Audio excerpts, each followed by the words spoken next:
नमस्कार, KP news 24/7 में आपका स्वागत है। मैं हूं आयुषी विजयवर्गीय आपके साथ। तो चलिए खबरों के सफर की शुरुआत करते हैं और सबसे पहले एक नजर हेडलाइंस पर। युवा कांग्रेस नेता मोहम्मद फेरोज खान ने गणतंत्र दिवस की शुभकामनाएं दी। आरएसएस के हाथ की कठपुतली की तरह व्यवहार कर रहे हैं पीएम, कांग्रेस अध्यक्ष खड़गे ने कहा। देवेगौड़ा ने कहा कि अगर कुमारस्वामी दिल्ली जाएंगे तो मोदी शाह फैसला कर सकते हैं। राष्ट्रपति द्रौपदी मुर्मू के साथ बग्गी में सवार होकर पहुंचे इमैनुअल मैक्रों। पीएम मोदी को अपने पास देखकर जोश में आए लोग लगाए भारत माता की जय के नारे।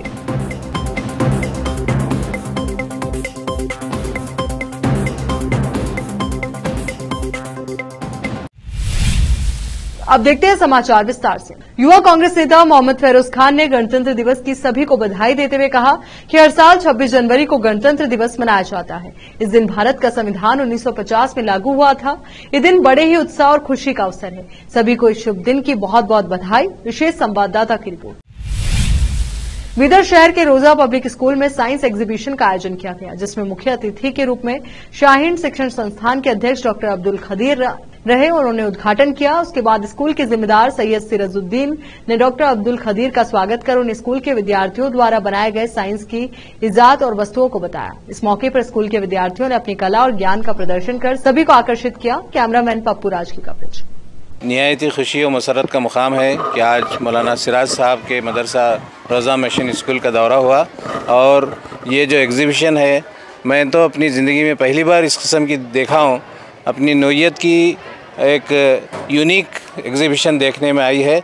मैं दुआ करता हूँ कि अल्लाह ताला मौलाना के इस काज को, इस काम को अल्लाह ताला कबूल करे और ख़ूब तरक्की अता करे, क्योंकि ये हमारी फ्यूचर जनरेशन के लिए काम कर रहे हैं। अल्लाह ताला इन्हें खूब तरक्की अता फरमाए। अस्सलाम वालेकुम रहमतुल्लाहि व बरकातहू। आज रोज़ा मशीन की साइंस एग्जीबिशन देखने का इत्तेफाक हुआ। अल्हम्दुलिल्लाह बहुत कामयाब और कामरान तरीके से चल रहा है। ऐसे भी एक इदारे की ज़रूरत थी।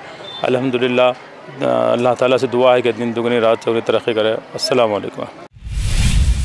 बीदर जिले के उमनाबाद में दलित समुदाय से आने वाले 17 वर्षीय प्री यूनिवर्सिटी छात्र पर अपने व्हाट्सएप स्टेटस में बीआर अम्बेडकर के साथ भगवान राम की तस्वीर साझा करने के लिए कथित तौर पर हमला किया गया था। हमलावर कथित तौर पर पीड़ित द्वारा भगवान राम को अपमानित करने से नाराज थे। आरोप है कि 22 जनवरी को अयोध्या में राम मंदिर अभिषेक के दिन पीड़ित को बीदर जिले के हुमनाबाद में एक स्थानीय मंदिर में जय श्री राम बोलने के लिए मजबूर किया गया। पीड़ित ने शिकायत में कहा कि उन्होंने मुझे मारा, पीटा और बदसलूकी की। बाद में उन्होंने मुझे एक हनुमान मंदिर में खींच कर ले गए और मुझे देवता के प्रति सम्मान व्यक्त करने और जय श्री राम का नारा लगाने के लिए मजबूर किया। डर के मारे मुझे उनकी बात माननी पड़ी। पीड़ित हुमनाबाद तालुका के हुनसागेरा गांव का रहने वाला है। शिकायत के बाद हुमनाबाद पुलिस ने मंगलवार को अनुसूचित जाति और अनुसूचित जनजाति अत्याचार निवारण अधिनियम 2015 और भारतीय दंड संहिता की विभिन्न धाराओं के तहत मामला दर्ज किया। हुमनाबाद शहर के निवासी 4 आरोपियों अभिषेक, रितेश रेड्डी, सुनील रेड्डी और अभिषेक तेलंगा को उसी दिन गिरफ्तार कर लिया गया। विशेष संवाददाता की रिपोर्ट। प्रधानमंत्री नरेंद्र मोदी पर आरएसएस के हाथों की कठपुतली की तरह व्यवहार करने का आरोप लगाते हुए कांग्रेस अध्यक्ष एम मल्लिकार्जुन खड़गे ने शुक्रवार को संगठन और भाजपा पर संविधान को विकृत करने की साजिश रचने का आरोप लगाया। उन्होंने कांग्रेसी और पार्टी नेताओं से एकजुटता के साथ आगामी लोकसभा चुनाव का सामना करने और संविधान और लोकतंत्र की रक्षा करने का भी आह्वान किया। राज्यसभा में विपक्ष के नेता गणतंत्र दिवस के अवसर पर यहां कर्नाटक प्रदेश कांग्रेस कमेटी कार्यालय में राष्ट्रीय तिरंगा फहराने के बाद बोल रहे थे। खड़गे ने कहा कि शायद अगर इस देश में कोई संविधान नहीं होता तो हमारे लिए लोकतंत्र को बचाना संभव नहीं होता। हमारे स्वतंत्रता संग्राम के नेताओं और संविधान सभा के सदस्यों ने बहुत प्रयासों के बाद इस देश को संविधान दिया। कांग्रेस कार्यकर्ताओं और नेताओं को संबोधित करते हुए उन्होंने कहा कि संविधान में समानता, भाईचारा, धर्मनिरपेक्षता और न्याय जैसे महत्वपूर्ण सिद्धांत शामिल हैं। आरएसएस और भाजपा इस संविधान को विकृत करने और इसमें बदलाव करने की साजिश कर रहे हैं। भाजपा द्वारा हमारे स्वायत्त निकायों को एक एक करके नष्ट करने या कमजोर करने के लिए सभी प्रयास किए जा रहे हैं, खासकर जब मोदी आरएसएस के हाथों की कठपुतली की तरह व्यवहार कर रहे हैं। उन्होंने कहा कि हमारी न्यायपालिका या हमारी धर्मनिरपेक्षता को खामियाजा भुगतना पड़ रहा है। जेडीएस के संरक्षक एचडी देवेगौड़ा ने हाल ही में कहा है कि अगर देश के प्रधानमंत्री नरेंद्र मोदी और गृह मंत्री अमित शाह चाहें तो उनके बेटे और कर्नाटक के पूर्व सीएम एचडी कुमारस्वामी कर्नाटक में कहीं से भी लोकसभा चुनाव लड़ सकते हैं। बीजेपी और जेडीएस के बीच गठबंधन कुछ महीने पहले हुआ था, जिसके बाद भी 2024 का लोकसभा चुनाव लड़ने के लिए मिलकर काम करेंगे। जेडीएस ने अतीत में भाजपा और कांग्रेस दोनों के साथ गठबंधन किया है और दोनों पार्टियों के साथ उसके गंभीर मतभेद रहे हैं। बीजेपी गठबंधन का हिस्सा बनने का विरोध करने वाले देवेगौड़ा ने आखिरकार कुछ महीने पहले मंजूरी दे दी। गौड़ा ने कहा कि मोदी और शाह को तय करना है कि कुमारस्वामी को दिल्ली आना है या नहीं। उन्होंने कहा कि कुमारस्वामी को दिल्ली ले जाने और केंद्रीय कैबिनेट में मंत्री बनाने को लेकर ऐसी कोई चर्चा नहीं। यहां रुक रहे एक छोटे से ब्रेक लिए, जल्द हाजिर होंगे।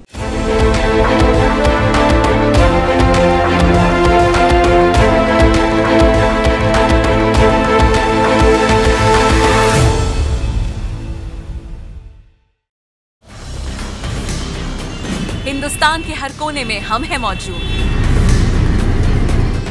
24 घंटे हालात पर गहरी नजर, खबरों से जुड़े चुपते सवालात और आपको दिखाता है धार्मिक, सामाजिक, राजनीतिक, लोकल और इंटरनेशनल न्यूज की सबसे बेहतर कवरेज जो आपको रखती है हर पल बाखबर। देश और दुनिया भर की खबर के लिए देखते रहें केपी न्यूज 24/7। ब्रेक के बाद एक बार फिर से आपका स्वागत है। 26 जनवरी को भारत ने अपना 75वां गणतंत्र दिवस समारोह मनाया। गणतंत्र दिवस के अवसर पर फ्रांस के राष्ट्रपति इमैनुअल मैक्रों मुख्य अतिथि के तौर पर शामिल हुए। इस अवसर पर कर्तव्य पथ पर हो रहे परेड में भाग लेने के लिए इमैनुअल मैक्रों राष्ट्रपति द्रौपदी मुर्मू के साथ पारंपरिक बग्गी में सवार होकर पहुंचे।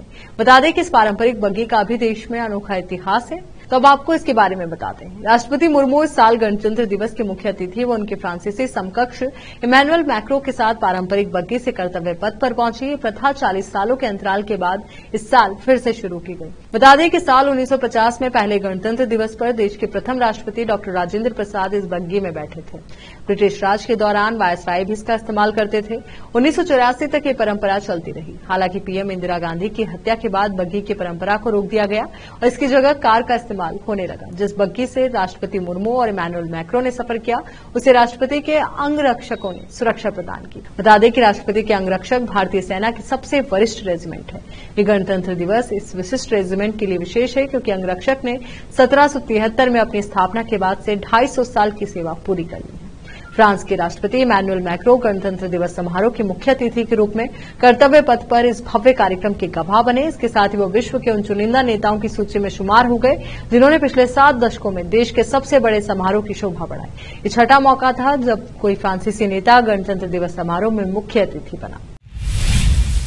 आज शुक्रवार को 75वें गणतंत्र दिवस पर परेड का समापन हो गया। इस परेड खत्म होने के बाद प्रधानमंत्री नरेंद्र मोदी कुछ देर कर्तव्य पथ पर पैदल चले और वहां मौजूद लोगों की ओर हाथ हिलाकर उनका अभिवादन किया। जैसे पीएम लोगों के बगल से गुजरे तो सभी में खुशी की लहर दौड़ गई। इस दौरान लोगों ने गर्मजोशी व तालियों के साथ उनका स्वागत किया, भारत माता की जय के नारे लगाए। इसके बाद प्रधानमंत्री मोदी कर्तव्य पथ की दूसरी ओर गए, जहां मोबाइल के जरिए उनकी तस्वीरें लेने के लिए उत्साहित लोगों ने उनका स्वागत किया। जानकारी दे दें कि इससे पहले राष्ट्रपति द्रौपदी मुर्मू और फ्रांस के राष्ट्रपति इमैनुअल मैक्रों ने पारंपरिक बग्गी से कर्तव्य पथ पर चले। ये प्रथा 40 सालों के लंबे अंतराल के बाद इस साल फिर शुरू की गई है। आपको जानकारी दे दें कि गणतंत्र दिवस के इस मौके पर फ्रांस के राष्ट्रपति इमैनुअल मैक्रों चीफ गेस्ट रहे। इमैनुअल मैक्रों भारत के 2 दिवसीय दौरे पर हैं। इस बार परेड के दौरान भारत के स्वदेशी निर्मित आधुनिक हथियारों का प्रदर्शन ज्यादा किया गया। परेड के दौरान T-90 भीष्म टैंक और BMP 2x2 के Nag missile carrier, Pinaka rocket system, MRSAM launcher जैसे स्वदेशी हथियारों का प्रदर्शन किया गया। उत्तराखंड के हल्द्वानी पहुंचे कांग्रेस के वरिष्ठ नेता आचार्य प्रमोद कृष्णम ने अयोध्या में बीते 22 जनवरी को श्री रामलला की मूर्ति की प्राण प्रतिष्ठा के मौके पर कांग्रेस समेत विपक्षी दलों के अयोध्या न जाने को लेकर सवाल खड़े किए। उन्होंने कहा कि श्री राम किसी एक पार्टी के नहीं है, इसलिए कांग्रेस सहित सभी विपक्षी दलों के नेता को अयोध्या के राम मंदिर जाना चाहिए था। आचार्य प्रमोद कृष्णम ने कहा कि भगवान राम के मंदिर में जाने के लिए निमंत्रण की आवश्यकता नहीं होती है और यदि निमंत्रण आए तो ये मनुष्य का सौभाग्य होता है। अपनी पार्टी कांग्रेस समेत सभी विपक्षी दलों स्थलों पर निशाना साधते हुए आचार्य प्रमोद कृष्णम ने कहा कि अयोध्या में राम के नाम की गंगा बह रही थी, जिसमें सबको डुबकी लगानी चाहिए थी। जो नहीं गए उन्हें अयोध्या जाना चाहिए और अपनी गलती को सुधारना चाहिए। वहीं आचार्य प्रमोद कृष्णम ने यह भी कहा कि कांग्रेस पार्टी राम विरोधी हो ही नहीं सकती है, क्योंकि कांग्रेस महात्मा गांधी की पार्टी है। वो महात्मा गांधी जिनकी सभा की शुरुआत रघुपति राघव राजा राम पतित पावन सीताराम से हुआ करती थी, तो कांग्रेस जो महात्मा गांधी की पार्टी है वो राम विरोधी नहीं हो सकती। यहाँ रुक रिकॉर्ड छोटे से ब्रेक के लिए जल्द हाजिर होंगे।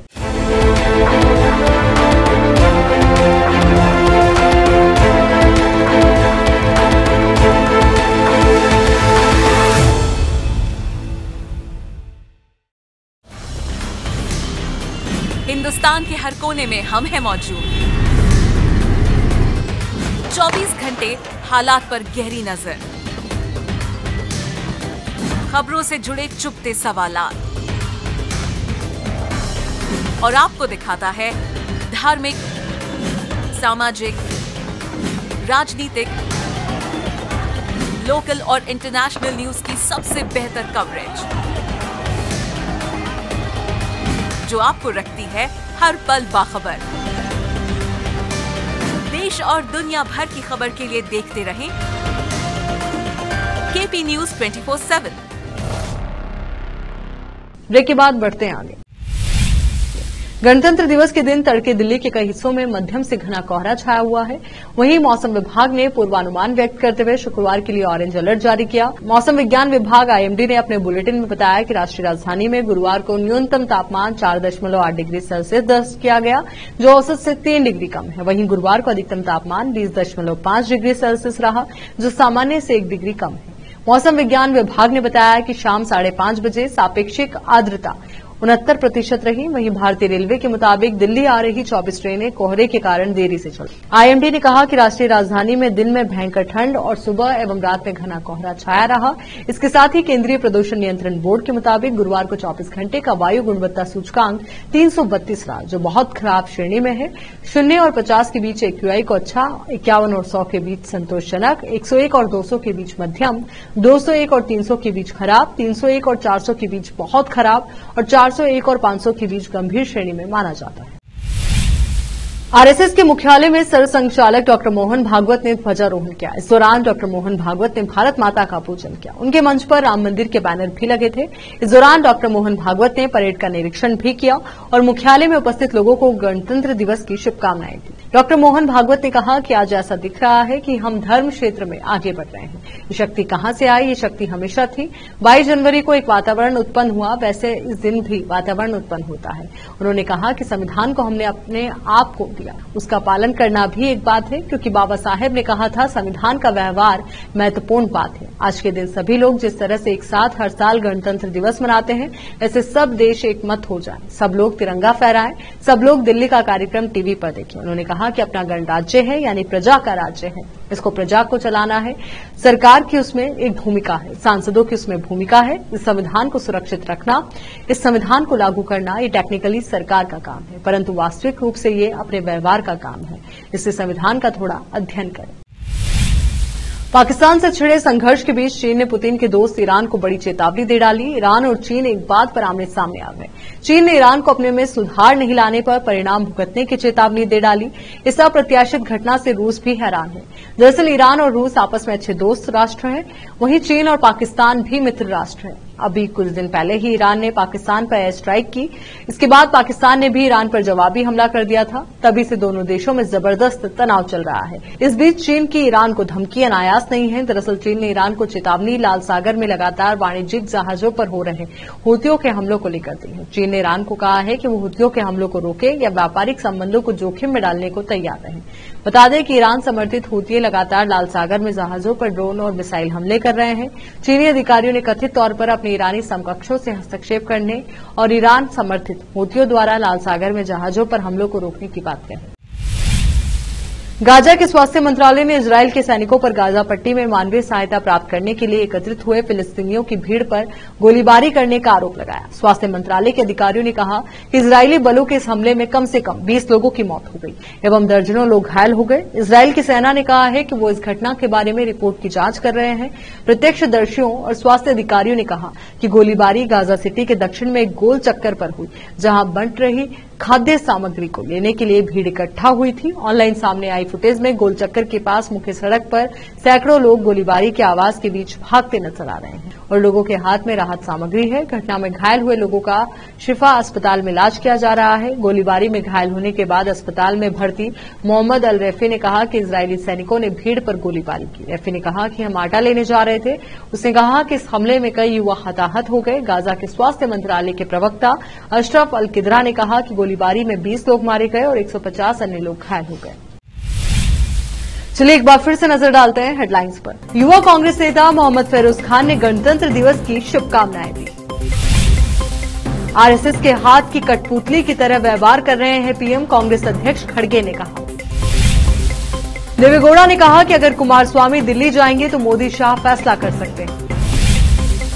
राष्ट्रपति द्रौपदी मुर्मू के साथ बग्गी में सवार होकर पहुंचे इमैनुअल मैक्रों। पीएम मोदी को अपने पास देखकर जोश में आए लोग लगाए भारत माता की जय के नारे।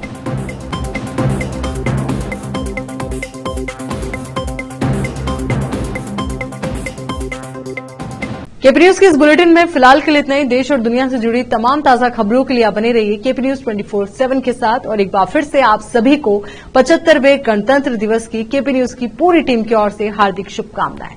अब दीजिए हमें इजाजत। नमस्कार।